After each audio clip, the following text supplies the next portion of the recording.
Hello friends, good morning. നമ്മുടെ Kerala TV സീരിയലിലേക്ക് എല്ലാവർക്കും സ്വാഗതം. അങ്ങനെ ജാനകിയെ കൺവിൻസ് ചെയ്യിക്കുകയാണ് നമ്മുടെ അഭി. അപ്പോൾ ഈ തമ്പി പറഞ്ഞ കാര്യങ്ങളെ പറ്റിയൊക്കെ നമ്മുടെ ജാനകി തിരിച്ചും അഭിയോട് പറയുന്നുണ്ട്. അപർണ പോലും സ്വന്തം അച്ഛൻ വന്ന് പറഞ്ഞ കാര്യങ്ങൾ വിശ്വസിച്ചിട്ടില്ല. പിന്നെ നല്ല ഒന്നാന്തരം അഭിനയമല്ലേ അച്ഛനും മക്കളും കൂടെ കാഴ്ച വെച്ചതെന്നൊക്കെ ജാനകി ഇങ്ങനെ പറഞ്ഞു കേട്ടോ. അങ്ങനെ ഇവർ അങ്ങോട്ടും ഇങ്ങോട്ടും ഇതിനെപ്പറ്റി പറഞ്ഞുകൊണ്ട് നിൽക്കുമ്പോൾ, അല്ല ഇന്ന് നിങ്ങൾ ആരെയെങ്കിലും തല്ലാനാണോ പോയതെന്ന് ചോദിച്ചു. അയ്യോ അല്ലല്ല, അതൊക്കെ ഇവിടെ കഴിഞ്ഞ കാര്യങ്ങളല്ലേ. പിന്നെ അച്ഛൻ ഇന്ന് രാത്രി ഒന്ന് എൻജോയ് ചെയ്യണമെന്ന് തോന്നി ഞങ്ങളെ വിളിച്ചു, ഞങ്ങൾ കൂടെ പോയാത്രേ ഉള്ളൂ. ആബിയേട്ടൻ വന്നപ്പോൾ മുതൽ ഞാൻ ശ്രദ്ധിക്കുക, വൃത്തികെട്ട ഒരു മണമുണ്ട്. അച്ഛനും മക്കളും കൂടി കുടിച്ച് ആഘോഷിക്കായിരുന്നല്ലേ എന്ന് ജാനകി ചോദിച്ചു. എനിക്കിത് വിശ്വസിക്കാനേ കഴിയുന്നില്ല ആബിയേട്ടാ. അതെ, പിന്നെ അച്ഛൻ്റെ നിർബന്ധത്തിന് വഴങ്ങി ചെറുതായിട്ടൊന്നും മദ്യപിച്ചെന്നേ ഉള്ളൂ, വലിയ കാര്യമായിട്ടൊന്നും ഇല്ലെന്നേ. പക്ഷെ അച്ഛൻ ഇനിയുള്ള കാലം മക്കളോടൊത്ത് ആഘോഷിക്കണമെന്നൊക്കെ പറയുമ്പോൾ എൻ്റെ ഉള്ളിൽ സന്തോഷമല്ല, ഭയമാണ് തോന്നുന്നതെന്ന് ജാനകിയോട് അഭി മനസ്സ് തുറക്കുക.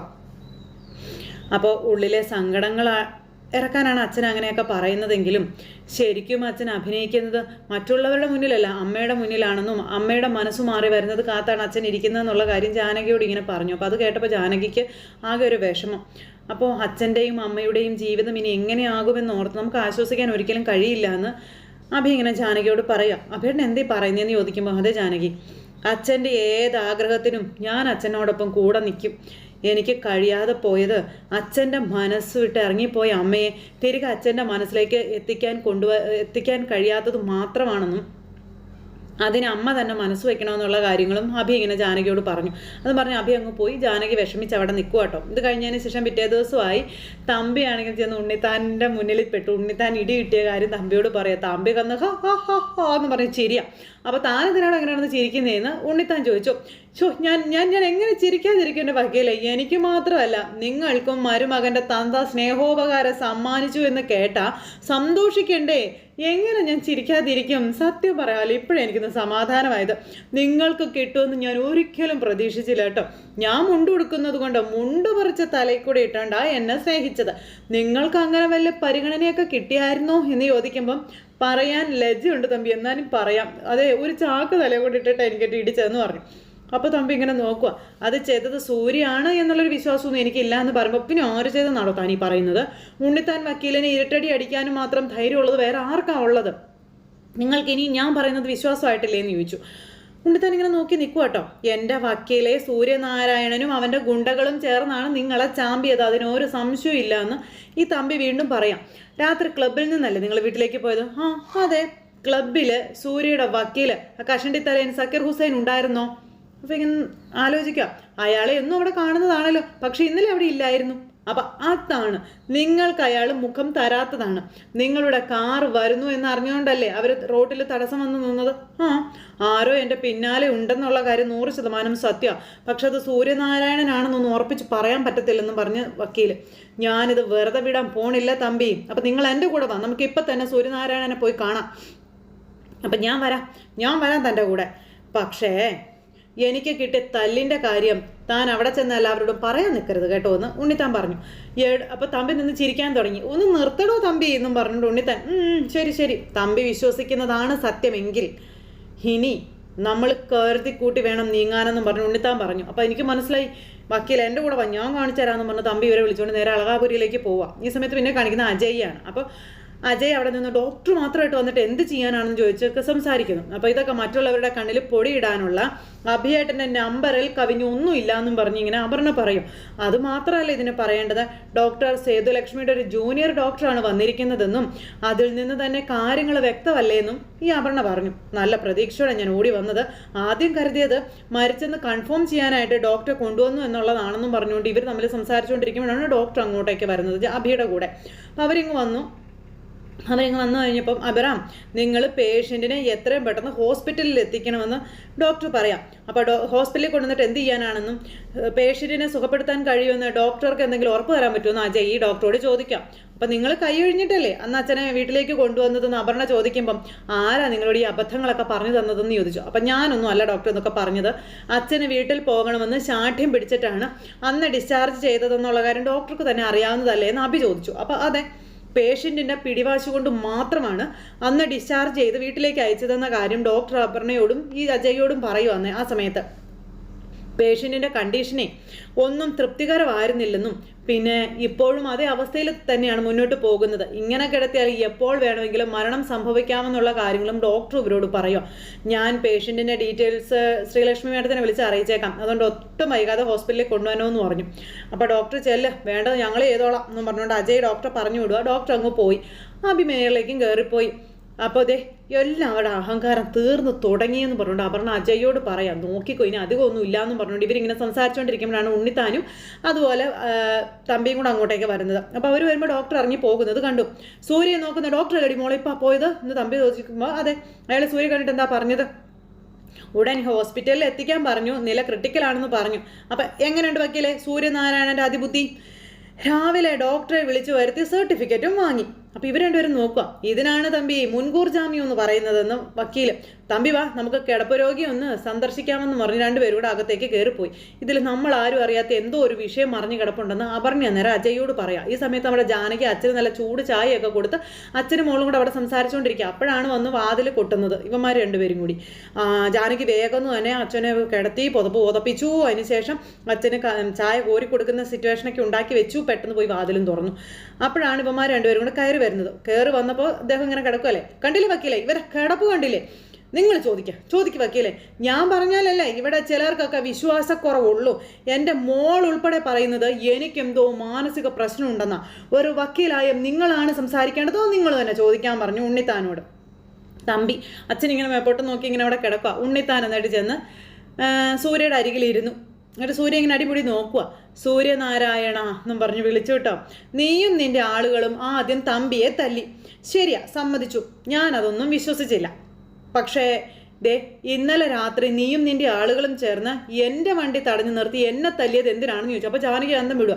ആ സമയത്ത് അപർണയും കൂടി അങ്ങോട്ടേക്ക് വന്നു. അപ്പോൾ ഇവർ തമ്മിൽ പറയുന്നത് അപർണ കേൾക്കുവാണ്. തലയിൽ ചാക്ക് കെട്ടിട്ടിട്ടോ അടിച്ചെന്ന് എന്നും പറഞ്ഞു തമ്പി അവിടെ നിന്ന് എല്ലാം വിളിച്ചു പറയാം.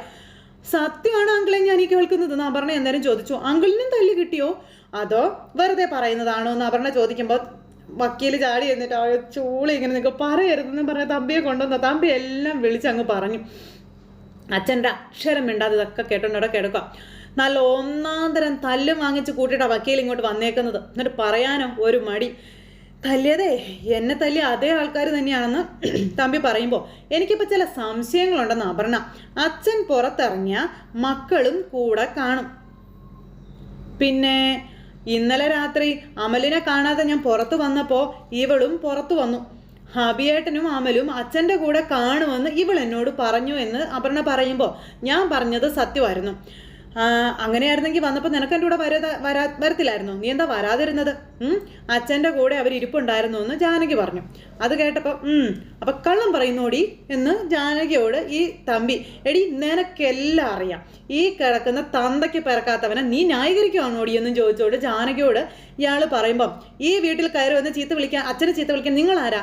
തളർന്നു കിടക്കുന്ന ഒരു മനുഷ്യനോട് എന്തോ ആവാന്നാണോ എന്ന് ജാനകി ഇവളോട് ചോദിക്കുക. ഇത് ഇന്നും ഇന്നലെയും തുടങ്ങിയതല്ല. നിങ്ങൾ ആരെങ്കിലും ആക്രമിച്ചിട്ടുണ്ടെങ്കിലേ അതെല്ലാം ചെയ്തത് അച്ഛനാണെന്ന് പറഞ്ഞു വരാൻ നിങ്ങൾക്ക് നാണമില്ലേ എന്ന് ജാനകി തമ്പിയോട് ചോദിക്കുക. അപർണ ഇതൊക്കെ കേട്ട് അന്തം വിട്ടിങ്ങനെ നിൽക്കുക. തല്ലാൻ വരുന്നവരെ തിരിച്ചു തല്ലുകയാണ് വേണ്ടത്. അതിന് കഴിഞ്ഞില്ലെങ്കിലേ പോലീസിൽ പോയി പരാതിപ്പെടണം, ഇങ്ങോട്ടല്ല കയറി വരേണ്ടതെന്ന് ജാനകി പറഞ്ഞു. എടി എന്നും പറഞ്ഞുകൊണ്ട് തമ്പി നിൽക്കുക. കേട്ടല്ലോ ഇവൾ അവകാശം പറയാൻ തുടങ്ങിയത്. അപ്പം ഞാൻ കേസ് കൊടുക്കാൻ തന്നെയാണ് തീരുമാനിച്ചിരിക്കുന്നത്. സൂര്യനാരായണനെയും 2 മക്കളെയും പ്രതിയാക്കി തന്നെയാണ് ഞാനത് ചെയ്യാൻ പോകുന്നതെന്ന് വക്കീൽ പറയുമ്പോൾ വക്കീൽ നിർത്ത്. എടി നീ ആരാടി ഞങ്ങളോട് കൽപ്പിക്കാനെന്ന് തമ്പി ജാനകിയോട് ചോദിക്കാം. അതിനു മാത്രം എന്ത് യോഗ്യതയാടി നിനക്കുള്ളത്? എടി നീ ഈ വീട്ടിൽ കയറി പറ്റിയ കഥകളൊക്കെ ഈ വീട്ടിലെല്ലാവർക്കും അറിയാവടിയെന്നും പറഞ്ഞിങ്ങനെ പറയാം. അപ്പോഴും വക്കീൽ അച്ഛനെ ശ്രദ്ധിക്കുന്നുണ്ട്, അദ്ദേഹത്തിന് എന്തെങ്കിലും മാറ്റം വരുന്നുണ്ടോ എന്ന്. അങ്ങനെ ജാനകിയെ മാനസികമായിട്ട് ഇറിറ്റേറ്റ് ചെയ്യുക ഇവര്. ചെറുപ്പകാലത്ത് ഇവനിൽ ഏതോ ഒരുത്തിയിൽ ഒരു കൊച്ചുണ്ടായി, അവളും ഇടുക്കിയായിരുന്നു. പെറ്റു കൊച്ചിനെ ഇവൻ്റെ കയ്യിൽ ഏൽപ്പിച്ചിട്ട് അവൾ അക്കൗണ്ട് ഡിലീറ്റ് ആക്കി എങ്ങോട്ടോ മുങ്ങി. അപ്പോഴും ഉണ്ണിത്താൻ നമ്മുടെ സൂര്യയെ നോക്കുക. ഒരു താലികെട്ടിൻ്റെ കഥയും പറഞ്ഞ് ഇവൻ ഈ പരമച്ചെറ്റ പ്രഭാവതിയുടെ കയ്യിൽ ആ കുഞ്ഞിനെ ഏൽപ്പിച്ചു. ആ കുഞ്ഞാണ് അബി എന്ന് പറയുന്നവൻ. അവന് നീ കൈയും കണ്ണും കാണിച്ച് വശീകരിച്ചല്ലേടി നീ ഇവിടെ കയറി പറ്റിയതെന്ന് തമ്പി ചോദിക്കുക. അദ്ദേഹത്തിൻ്റെ പിടി വിടുവാണ്. സൂര്യക്ക് സഹിക്കാൻ പറ്റുന്നില്ല. വിട്ട് അദ്ദേഹം അവിടെ കിടക്കുക. എടി കുടുംബത്തിൽ പിറന്നവരെ അപമാനിക്കാൻ നിനക്ക് എന്ത് യോഗ്യത അടിയുള്ളത്? നിനക്കൊരു കുടുംബം ഉണ്ടോടി? എടി ഞങ്ങളെ കാണുമ്പോഴേ നീ ഓച്ചാനിച്ചു നിൽക്കേണ്ടവളാ. ജാനകി ഇതൊക്കെ കേട്ട അക്ഷരം മിണ്ടിയില്ല, നിന്ന് കരയാൻ തുടങ്ങി. അപർണയ്ക്ക് ഇതൊക്കെ സന്തോഷമായി. സൂര്യയുടെ പിടിവിട്ട് സൂര്യ ഇങ്ങനെ ഉറുമി പിടിച്ചിങ്ങനെ കിടക്കുക. എടി നിന്റെ കെട്ടിയവൻ അച്ഛനെന്ന് പറയാൻ പേരും കള്ളനായി ഇവനെങ്കിലും ഉണ്ട്. നീ ആരാടി? നീ എവിടുന്നാടി വന്നത്? നീ എന്താടി ഭൂമിയിൽ നിന്ന് പൊട്ടി മുളച്ചോ അതോ ആകാശത്തുനിന്ന് പൊട്ടി വീണതാണോടി എന്നൊക്കെ തമ്പി ജാനകിയോട് ചോദിക്കുക. ജാനകി നിന്ന് കരയുന്നതല്ലാതെ കമാന്നൊരു അക്ഷരം പോലും മിണ്ടുന്നില്ല. അപർണ ഇതൊക്കെ കണ്ട് നല്ല ആസ്വദിച്ചങ്ങനെ അങ്ങ് നിൽക്കുക. എടി നിനക്ക് തന്തയെന്ന് പറഞ്ഞ് ചൂണ്ടിക്കാണിക്കാൻ ഏതെങ്കിലും ഒരുത്തരുണ്ടോടി എന്ന് ചോദിച്ചു. ചൂണ്ടിക്കാണിക്കുന്ന കാര്യം പോട്ടെ, പറയാനൊരു പേരെങ്കിലും നിനക്കൊണ്ടോടി? ഇതൊക്കെ സഹിക്കാൻ മേലാതെ സൂര്യയുടെ കൈയൊക്കെ ഇങ്ങനെ ഇറുക്കി പിടിച്ച് സൂര്യ ഭയങ്കരമായിട്ട് ഇതാവുക. ദേ ഈ നിൽക്കുന്ന അപർണ എന്ന് പറയുന്നവരുടെ അച്ഛൻ പടനിലത്ത് വിശ്വനാഥൻ തമ്പിയാണ് എന്ന് ഈ നിൽക്കുന്ന എൻ്റെ മകൾക്ക് ഉറപ്പുണ്ട്. എൻ്റെ മോൾ അന്തസ്സായിട്ട് എൻ്റെ പേര് പറയും. പക്ഷെ നീ ആരുടെ പേര് പറയുമെന്ന് ജാനകിയോട് ചോദിക്കുക. നിന്റെ അമ്മ എത്ര പേരുടെ പേരായിരിക്കും പറയാൻ പോകുന്നത്? അതുപോലെ തന്നെ നിരഞ്ജനയോട് ചോദിച്ചാൽ നിരഞ്ജനയും പറയും അവളുടെ അച്ഛൻ അഡ്വക്കേറ്റ് ഉണ്ണിത്താനാണെന്ന്. നീ എന്ത് ഉണ്ടയാടി പറയാൻ പോകുന്നത്?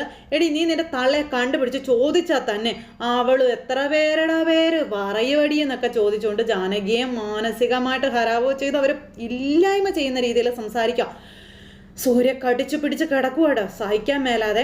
സൂര്യക്ക് പിടിവിടുന്നുണ്ട്, പക്ഷെ പിടിവിടാൻ പാടില്ലല്ലോ. വഴി പിഴച്ച ഏതോ ഒരു സ്ത്രീക്ക് ആർക്കോ ഉണ്ടായതല്ലേടി നീ അല്ലേ എന്ന് ചോദിച്ചു. ജാനകി കരഞ്ഞുകൊണ്ട് തന്നെ നിൽക്കാൻ മിണ്ടുന്നില്ല. ഇയാള് പറഞ്ഞുകൊണ്ടേ ഇരിക്കുക. തെരുവിൽ പ്രസവിച്ച് കളഞ്ഞിട്ട് അവളുടെ പാടും നോക്കി അങ്ങ് പോയി.